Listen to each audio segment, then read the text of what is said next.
मेरा नाम है विवेक सेंगर, मैं क्लिनिकल न्यूट्रिशनिस्ट हूँ और हार्ट एंड डायबिटीज रिवर्सल मेरा एक्सपर्टीज है। रिवर्सल ध्यान दीजिएगा। अब देखिए, ये मैंने स्क्रीन बड़ा अच्छा सा बनाया है कि लोगों के सबकॉन्शियस माइंड में, अवचेतन मन में एक चीज हमेशा बैठी रहती है, क्या? हार्ट डिजीज, दिल की बीमारी होगी, मतलब क्या हो गया? ब्लॉकेज ही होगा। इससे पहले और आगे पीछे क्या हुआ होगा उससे मतलब नहीं है, बट क्या है? ब्लॉकेज हो गया होगा। ठीक है। इसके अलावा हार्ट ब्लॉकेज का मतलब क्या होता है कि अब मुझे हार्ट अटैक हो जाएगा। अगर किसी को ये लगता है कि मेरी ब्लॉकेज 70, 80, 90 या 100 हो गई है, तो उसको ये लगता है कि अब मेरे को इससे हार्ट अटैक हो जाएगा, क्योंकि यही चीजें डॉक्टर्स पेशेंट्स को बताते हैं। तो पेशेंट की गलती नहीं है, पेशेंट को ये बताया जाता है कि तुम्हारी ब्लॉकेज 90% है, तुम्हें 100% ब्लॉकेज हो गई है या 90% हो गई है, अब तुम्हें कभी कुछ भी हो सकता है। ठीक है। तो पेशेंट का डरना या घबराना ये कोई ऐसी सरप्राइजिंग चीज नहीं है, ये पूरी स्ट्रैटेजी के साथ किया जाता है, इसीलिए पेशेंट को इतना डर लगता है। एनीवेज, आगे बढ़ते हैं। और अगली चीज क्या है? हार्ट अटैक मींस डेथ, कि अगर हार्ट अटैक हुआ तो इंसान की मौत हो जाती है। ठीक है। तो ये सब चीजें हमारे दिमाग में ना पहले से ही पूरे पूरी प्लानिंग के साथ ना इतने सालों में लोगों से सुन के, टीवी में देख करके, डॉक्टरों से सुन के, खासतौर से अगर पेशेंट फैमिली में कोई हार्ट का पेशेंट बन गया, जब डॉक्टरों के पास जाते हैं तो वही पूरा माहौल, वही जो एनवायरनमेंट जो टीवी में देखते हैं, वही चीजें हमारे दिमाग में बार बार आती हैं। इंटरनेट पे आप जाएंगे, सारी चीजें बिल्कुल लिखी हुई हैं। अब क्या होता है, हमारे दिमाग में इन सब चीजों के एक विश्वास बन जाता है कि हाँ ऐसा ही होता है। ठीक है। अब इसका समाधान क्या होगा? ये तो प्रॉब्लम हो गई, इसका समाधान क्या होगा? समाधान वही है, go to cardiologist and follow whatever he says. अब डॉक्टर के पास जाओ, जो डॉक्टर बोलेगा वो कर लो। जब आप वो कर लोगे तो आपकी प्रॉब्लम ठीक हो जाएगी। ये चीजें दिमाग में हमारे सबकॉन्शियसली बैठ जाती हैं। ठीक है। आगे बढ़ते हैं। अब यहाँ पे चूंकि हम बात करने जा रहे हैं दिल की बीमारी की और हार्ट अटैक, ब्लॉकेज, इन सब चीजों के बारे में बात करेंगे, तो सबसे पहले ना मैं यहाँ पे आपको एक आर्टरीज, जिसको हम कहते हैं धमनी, हिंदी में धमनी कहते हैं, उसका आपको एक स्ट्रक्चर दिखाना चाहता हूं। मेरे लिए बड़ा इंपॉर्टेंट है ये दिखाना। देखिए, सबसे पहले समझिए कि आर्टरी अगर आपकी मजबूत है, आपकी अगर आर्टरी सही से काम कर रही है, क्योंकि बीमारी जो दिल की बीमारी होती है उसको हम क्या कहते हैं? Coronary artery disease. कोरोनरी मतलब दिल से संबंधित, आर्टरी मतलब नसें, ठीक है ना, धमनियां, और डिजीज मतलब बीमारी।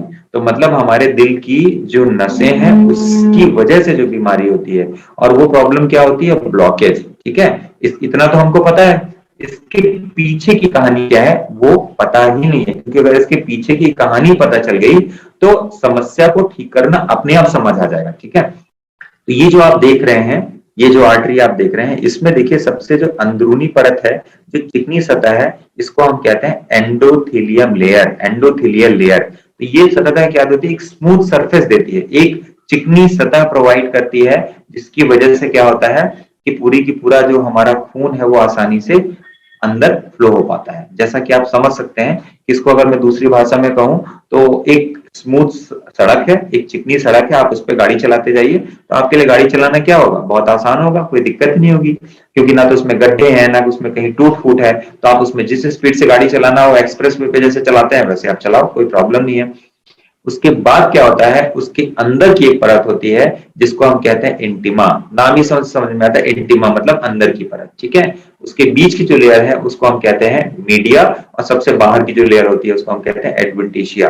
तो आपके आर्टरी की हेल्थ कैसी होगी ये पूरी तरह से निर्भर करता है कि एंडोथेलियम लेयर कैसी है, इंटिमा कैसी है, मीडिया कैसी है, और आपकी एडवेंटिशिया कैसे काम कर रही है। तो सबसे जरूरी चीज जो हमारी आर्टरी के अंदर जहां ब्लॉकेज जमा होती है, ब्लॉकेज कहां होती है? ब्लॉकेज हमारी एंडोथेलियम लेयर, जो अंदरूनी परत है वहां होती है। ऐसा नहीं वहीं बस ब्लॉकेज होती है, उसके नीचे भी ब्लॉकेज होती है, आपकी मीडिया में भी ब्लॉकेज होती है, इंटिमा में भी ब्लॉकेज हो सकती है। ठीक है। ऐसा नहीं कि ब्लॉकेज केवल अंदरूनी परत में ही होती है। देखिए, ये पूरी की पूरी लेयर्स मैंने यहाँ पे बना के रखी हुई है कि एंडोथेलियल लेयर क्या होती है, फिर इंटिमा, मीडिया एंड एडवेंटिशिया, ये लेयर्स हैं। तो अब जब हम बात करते हैं ना ब्लॉकेज की, तो हम ब्लॉकेज की ना बात करके हम पूरी की पूरी आर्टीरियल सिस्टम की बात करेंगे, क्योंकि ये पूरा का पूरा आर्टीरियल सिस्टम क्या करता है हमारे शरीर में? केवल ऐसा नहीं है कि खून को पहुंचाने का काम कर रहा है, इसके अलावा जहां कहीं ब्लड की सप्लाई कम होती है तो वहां पे ये पूरी की पूरी अपनी एक नई ट्यूब का फॉर्मेशन होता है, नई ट्यूब का निर्माण होना शुरू होता है। इसलिए इन सारी लेयर्स को समझना जरूरी है। ठीक है। आगे बढ़ते हैं। हम बात कर रहे हैं एथेरियोस्क्लेरोसिस।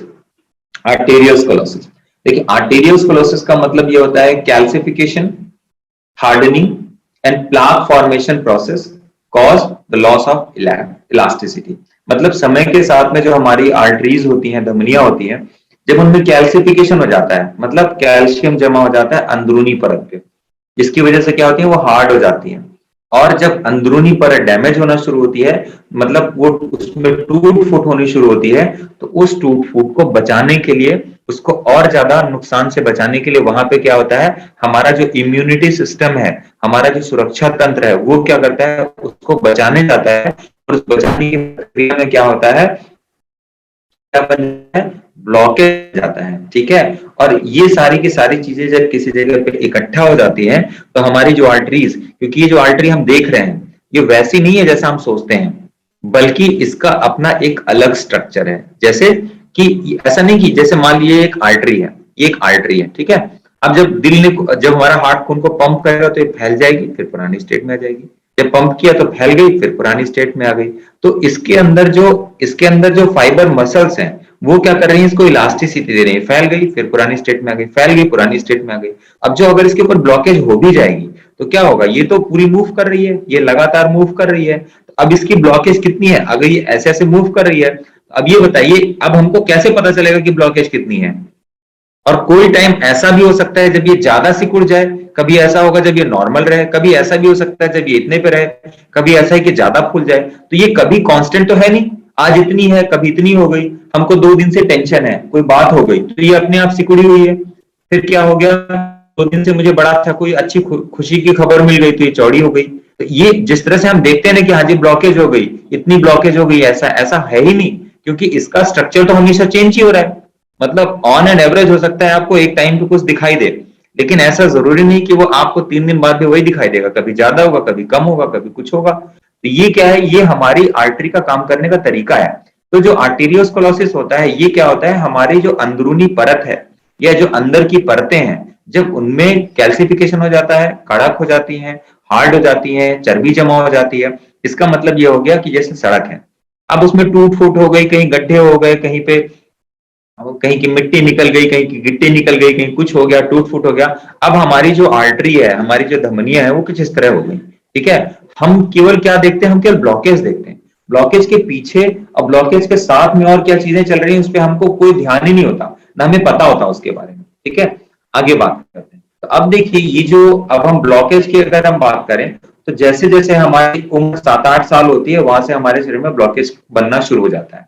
अब इसके बाद क्या होता है, उम्र बढ़ने के साथ में जैसे लोगों की लाइफ स्टाइल है, जैसे उनका जेनेटिक सिग्नेचर है, जैसे उनका जेनेटिक कैरेक्टर है, उसके हिसाब से क्या होता है, ब्लॉकेज धीरे धीरे धीरे धीरे हमारे शरीर में क्या होती जाती है, बढ़ती जाती है, बदलती जाती है। और करने के साथ में क्या होता है, एक टाइम ऐसा आता है कि जब ये ब्लॉकेज बढ़ते बढ़ते एक ऐसे लेवल पे पहुंच जाती है कि अंदर का जो एरिया है, जिसको ल्यूमिन कहते हैं, वो इतना कम हो जाता है कि खून को जाने के लिए रास्ता ही नहीं बचता। या इसी ब्लॉकेज के बनने की प्रक्रिया में या ब्लॉकेज के बढ़ने की प्रक्रिया में कोई समय ऐसा भी आता है कि जब ये इसके ऊपर की जो स्मूथ सरफेस है, जो एक चिकनी सरफेस है, ये क्या हो गई, फट गई या टूट गई। और फटने या टूटने की प्रक्रिया को हमने क्या कह दिया, हार्ट अटैक कह दिया। ठीक है, तो आगे डिटेल में कवर करेंगे।